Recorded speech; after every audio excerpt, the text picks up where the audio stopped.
Hello friends, welcome back my channel. So today we will learn about group factor theory. Last video में हमने multi factor theory के बारे में बात की थी जो थॉर्नडाइक द्वारा दी गई थी, और आज हम ग्रुप फैक्टर थ्योरी के बारे में बात करेंगे। ये सिद्धांत एल थर्स्टन द्वारा दिया गया है। ठीक है, so group factor theory of intelligence proposed by L Thurston. चलिए हम स्टार्ट करते हैं। Thorndike has called intelligence the collection of many abilities, but psychologist Thurston has said that the intelligence is made of collection of some mental abilities. यहाँ पर हमने कल जब Thorndike के बारे में बात की थी तो उन्होंने क्या बोला था अपनी थ्योरी में कि जो बुद्धि है वो क्या है, बहुत सारी शक्तियों का एक समूह है। ठीक है, वहीं पर थर्स्टन क्या बोलते हैं, थर्स्टन का मानना ये है कि जो बुद्धि है वो सिर्फ कुछ ही मानसिक योग्यताओं का ही समूह से ही बनी है। ओके, मतलब कि अगर हम बात करें तो ये क्या कहते हैं, एल थर्स्टन जो है उन्होंने ये प्रस्तुत किया है, उनका ये प्रस्तावित है, उनका ये मानना है कि जो सिद्धांत है स्पेयरमैन का, जो टू फैक्टर थ्योरी थी, वो उसका विरोध करते हैं। ठीक है, जहाँ पर उन्होंने बताया कि स्पेयरमैन ने जी फैक्टर को एक सामान्य गुण माना, वहीं पर थर्स्टन ने क्या माना कि बुद्धि के कई अलग अलग मानसिक क्षमताओं का समूह होता है। ओके, मतलब कि उनका मानना क्या है, इंटेलिजेंस एक कोई अकेला गुण नहीं है। उन्होंने इसके लिए 7 प्राइमरी मेंटल एबिलिटीज़ भी दी हैं। ठीक है, अगर हम बात करें 7 जो इनकी 7 मेंटल एबिलिटीज़ है वो कौन कौन सी हैं। सो फर्स्ट है वर्बल कॉम्प्रहेंशन। वर्बल कॉम्प्रहेंशन यानी कि शाब्दिक योग्यता, अंडरस्टैंडिंग वर्ड्स एंड लैंग्वेज, जिसमें आप भाषा को समझते हो। ठीक है, शब्दों को और भाषा को समझने की एबिलिटी, एग्जाम्पल जैसे रीडिंग। ओके, वर्ड सेकेंड आता है आपका वर्ड फ्लुएंसी। वर्ड फ्लुएंसी की अगर हम बात करें, शब्द प्रवाह, प्रोड्यूसिंग वर्ड्स रैपिडली, यानी कि शब्दों को जल्दी जल्दी प्रयोग में लाने की क्षमता।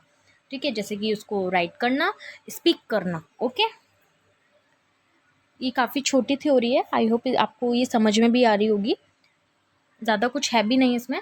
नंबर एबिलिटी की हम बात करें, मेन यही 7 है, इसके 7 मेंटल एबिलिटीज़ है और उनके बारे में बताया हुआ, मतलब कौन कौन सी हैं, प्लस बताया कि किसके द्वारा दी गई है, किसके द्वारा प्रस्तुत की गई है, तो थर्स्टन के द्वारा प्रस्तुत की गई है।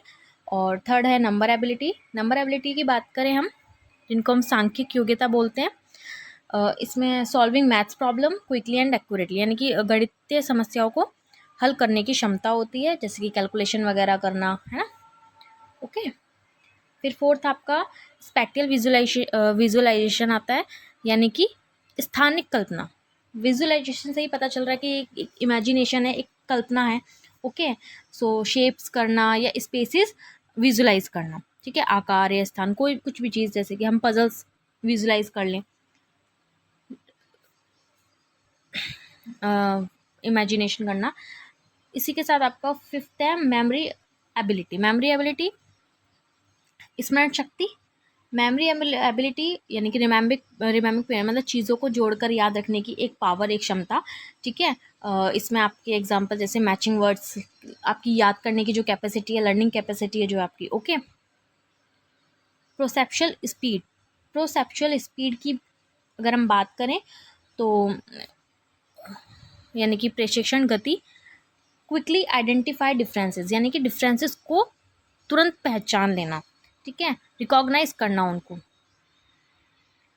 एंड लास्ट है आपका reasoning. If we talk about reasoning, यानी कि तर्क क्षमता, तर्क जो लॉजिकल थिंकिंग वाले क्वेश्चंस होते हैं उनको जल्दी सॉल्व कर लेना। ओके, लॉजिकल डिबेट वगैरह इसके एग्जांपल्स हैं। ठीक है, तो थर्स्टन द्वारा तो यही बोला गया है कि थर्स्टन ने क्या माना है कि जो इंटेलिजेंस है वो क्या है, बहुत सारी मेंटल एबिलिटीज़ का कलेक्शन है, और इन्होंने अपनी 7 मेंटल एबिलिटीज़ भी दी गई हैं, जैसे अभी हमने बात करी है। और वहीं पर थॉर्नडाइक का क्या मानना था, थॉर्नडाइक का मानना क्या था कि जो हमारी शक्ति, मतलब जो हमारी इंटेलिजेंस है वो क्या है, वो बहुत सारी एबिलिटीज़ का कलेक्शन है। ओके, सो आई होप आपको ये समझ में आया हो। मिलते हैं आपसे नेक्स्ट वीडियो के साथ। Thank you for watching. अगर आपको पसंद आया तो प्लीज़ लाइक करें, सब्सक्राइब करें। Thank you for watching.